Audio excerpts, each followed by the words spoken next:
कक्षा 8 के प्यारे बच्चों, नमस्कार। मैं आपके सामने पाठ चतुर्थ चौथा पाठ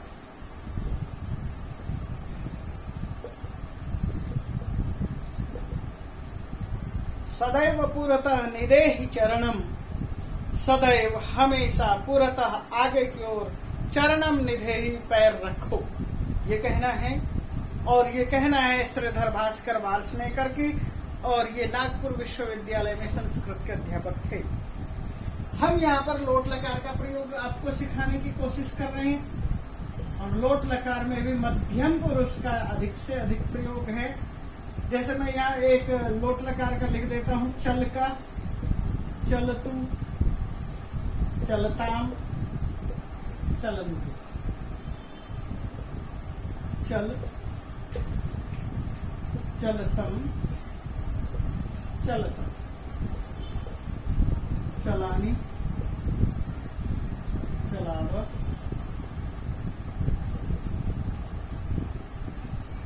चलाना। ये आपके सामने मैंने रूप रखा। ये लोट लकार का है। प्रथम पुरुष, मध्यम पुरुष, उत्तम पुरुष। जब सामने वाले को गाइड किया जाता है तो मध्यम पुरुष का प्रयोग किया जाता है, इसलिए मध्यम पुरुष का प्रयोग है। चल, चल, चलो, चलो, यही कहने का मतलब, चलो आगे बढ़ो, आगे बढ़ो, ये कहने का उद्देश्य है। आपने इस तरह की बहुत सारी फिल्में देखी होंगी जिसमें कि इस तरह के गाने हैं, जिन गानों के माध्यम से आपके अंदर जोश लाया जाता है, आपके अंदर वीरता भरी जाती है, आपके अंदर राष्ट्रवाद कूट कूट कर भरा जाता है, आपके अंदर खेल के प्रति सजग किया जाता है, पढ़ाई के प्रति जागरूक किया जाता है। उन चीजों को दिखाने की यहाँ पर कोशिश है। और हम बचपन में भी इस तरह के कविताओं को पढ़ते थे हिंदी में। वीर तुम बढ़े चलो, धीर तुम बढ़े चलो, सामने पहाड़ हो, सिंह की दहाड़ हो, तुम निडर डटो नहीं, तुम निडर डटो नहीं, तुम निडर। तो इस तरह की बहुत बड़ी बड़ी लंबी लंबी कविताएं होती थी, और उनको भी हमने बचपन में पढ़ा। मूल उद्देश्य है चल चल पुरतः निधेहि चरणम। प्यारे बच्चों, प्यारे लोगों, चलो चलो निधेहि चरणम, अपने पैर को आगे बढ़ाओ। जब तक आप आगे नहीं पैर को बढ़ाएंगे तब तक एक कदम भी आगे नहीं बढ़ सकते। चल चल करके चींटियां सैकड़ों किलोमीटर तक चली जाती है। इसी भाव को ध्यान में रखते हुए आगे बढ़ना है। एक एक ट्रेन का चक्का चलता है तभी भारत के एक कोने से दूसरे कोने तक पहुंचता है। तात्पर्य है, आप जब चलते हैं तो आप आगे बढ़ते हैं। आपने कभी पहला कदम रखा था, फिर आपने दौड़ घुटने के बल चलना सीखा, फिर दौड़ना सीखा, और आगे बढ़ रहे हो। ठीक उसी तरह से वर्णमाला सीखी, वर्णमाला सीखने के बाद किताबें पढ़ना सीखना शुरू किया, और अब आप अखबार, उपन्यास, कहानियां बहुत कुछ पढ़ लेते हैं। तो ठीक उसी तरह से है चल चल, मध्यम पुरुष का प्रयोग है। चलो चलो निधेहि चरणम, अपने पैर को आगे बढ़ाओ। सदैव पुरतः निधेहि चरणम, सदैव हमेशा पुरतः सामने की ओर चरणम निधेहि पैर को रखो। गिरि शिखरे ननु निज निकेतनम, विनैव यानम नगारोहनम। ध्यान दीजिए, इसमें क्या कह रहे हैं? गिरि शिखरे। गिरि का मतलब क्या है? पर्वत।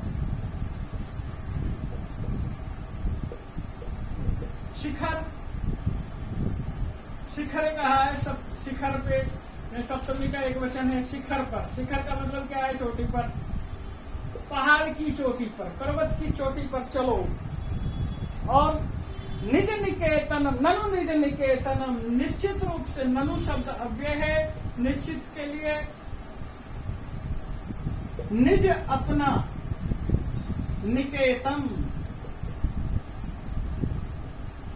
अपने शरीर को वहां पर पहुंचाओ, अपने आप को वहां पर पहुंचाओ, अपना निवास बना दो।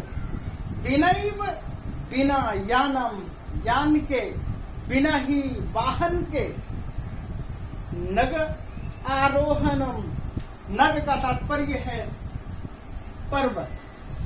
पर्वत पर आरोहण करना, पर्वत पर चढ़ना। बहुत सारे पर्वतारोही को देखा होगा नग शब्द का अर्थ है पर्वत, और आरोहण चढ़ना। सब मिलाकर हम ये कह सकते हैं पर्वतारोही। पर्वतारोही बनो, नग का आरोहण करो, पहाड़ पर चढ़ जाओ बिना यान के।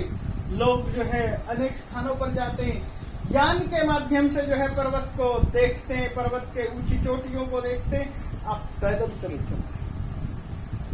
बलम स्वकीयम भवति साधनम, और सबसे बड़ा हमारा साधन क्या है? साधन, जैसे कि लोग अपना साधन लेकर चलते हैं, कार लेके जाते हैं, एक पहाड़ पर एक जगह से दूसरी जगह जाने के लिए खच्चर लेकर जाते हैं, याक लेके जाते हैं, घोड़ा लेकर जाते हैं, अनेक साधनों के साथ चलते हैं। और यहाँ पर क्या कहते हैं? बलम स्वकीयम भवति, आपका ही अपना बल होना चाहिए। सदैव पुरतो निदेहि चरणम, और इसलिए हमेशा आप आगे बढ़ें। आप अपने बल से, अपने बल ही आपका जब साधन होगा तो आप अपने साधनों के माध्यम से और आगे जा सकते हैं। और उसके बाद क्या कहना चाहते हैं? ए भी पाषाणा विषमा प्रखरा, वहां पर ये जो पाषाण है, पाषाण का मतलब क्या? पत्थर।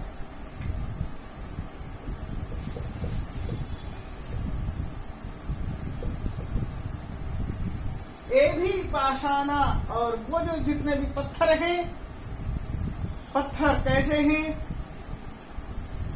विषमा प्रखरा, विषम है।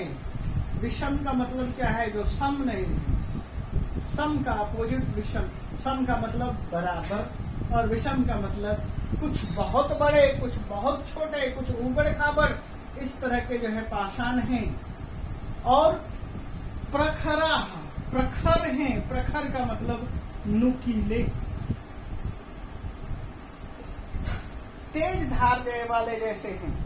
ऐसे में हिंस्रा पशव परितो घोरा, और वहीं पर चारों ओर बहुत सारे हिंस्र।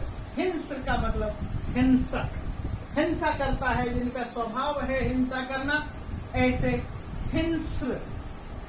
और बहुवचन है हिंस्रा पशवः, बहुत सारे पशु हैं और वो हिंसक पशु हैं। हिंसक पशुओं ने परितो घोरा, वो जो पशु हैं घोर हैं। घोर से तात्पर्य क्या है?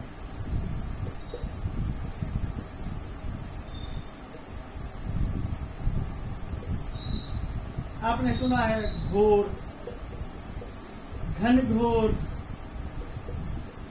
भयानक, भयंकर, इस तरह के शब्दों का प्रयोग करते हैं। तो वो क्या है? हिंस्र पशु कैसे हैं? भयंकर हिंस्र पशु हैं, भयानक हिंस्र पशु हैं, हिंसक पशु हैं।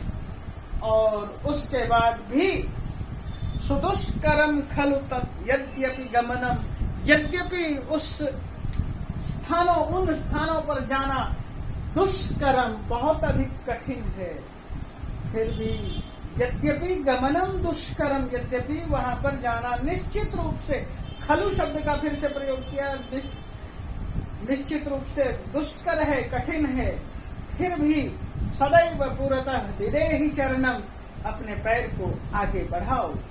निदेहि चरणम, पैर को आगे रखो, सदैव हमेशा पुरतः सामने बढ़ो। वीर तुम बढ़े चलो।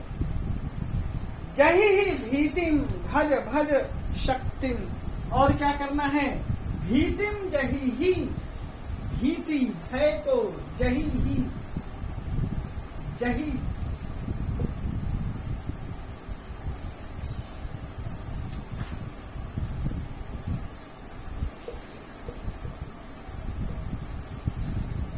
ये हार का प्रयोग है, हाथ के आगे छोड़ो। जही ही, छोड़ दो। क्या छोड़ दो? जही ही भीति, भीति को, डर को त्यागो, डर को त्यागो। और जब डर आप त्याग दोगे तो क्या होगा? निधेहि राष्ट्रम तथा अनुरक्तिम, उसके बाद राष्ट्रे अनुरक्तिम निधेहि, राष्ट्र के प्रति अनुरक्तिम अनुराग विधेहि रखो। हमारा राष्ट्र है, हम राष्ट्र के लिए अपने प्राण दे सकते हैं, इसी भावना को सामने रखो।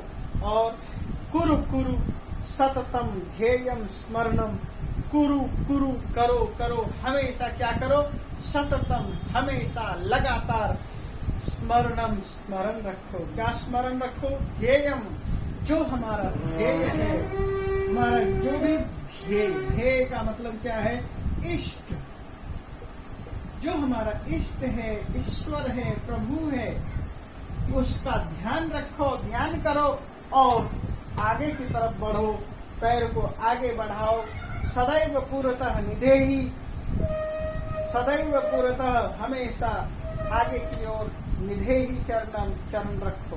तो यहाँ पर जो शब्द प्रयोग हुआ देखो, चल चल, निधेहि, विधेहि और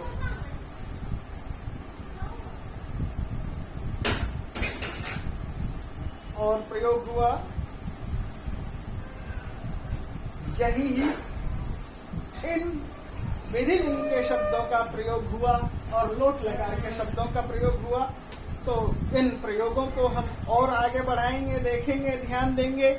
यदि आपको मैंने 5 लकार पहले लिख के दिया है, यदि आपने उन लकारों को याद कर लिया तो मैं इसको और आपके सामने आगे बढ़ाऊंगा। तो पाठ की पंक्तियों को ध्यान से सुनिए, दोहों को ध्यान से पढ़िए और फिर भी यदि किसी तरह से आपको परेशानी है मुझसे कांटेक्ट कीजिए। धन्यवाद।